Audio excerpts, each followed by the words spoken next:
the awakening of Prajna. How do we now get Prajna awakened in order to see into the true state of things, or Yatha Bhutam?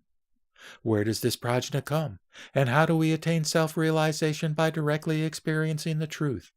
And what is the truth? The sutra refers constantly to prapanka, parikalpa, vaikalpa, abhinivesa, bhranti, dashutulya, vasana, etc., which are tossing up the roaring waves over the Alaya ocean.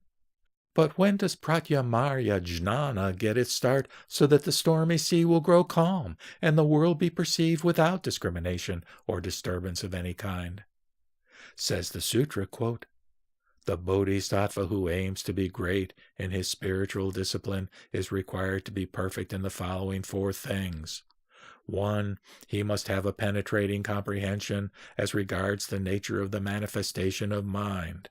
2. He must be free from such notions as birth, abiding, and destruction. 3. He must observe that external objects do not exist. And 4. He must earnestly desire a state of realization by directly seeing into the inmost self." Close quote. How can this be achieved?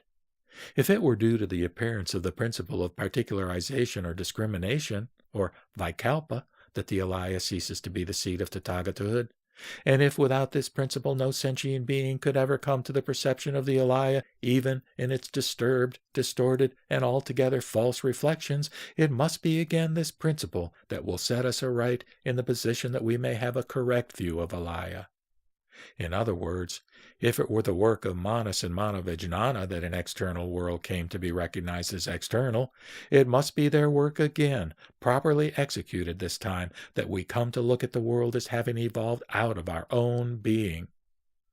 Formerly, the Vijnana was wrongly attached to the principle of particularization, and thus to the undesirable part of the vasana, or memory, in the Alaya. There must be a turning of the waves. The course of Manas and Manavijnana must be altered toward another direction than that which has been pursued hitherto. If we all thought of the Alaya as external and subject to changes, we must now retrace our steps and look within ourselves and see if there is anything that transcends the principle of particularization. To transcend this principle, that is, for Manas and Manavijnana to transcend themselves, means the obliteration of themselves, their disappearance from the field of operation, the transcending of dualism. When this is accomplished, where do we find ourselves?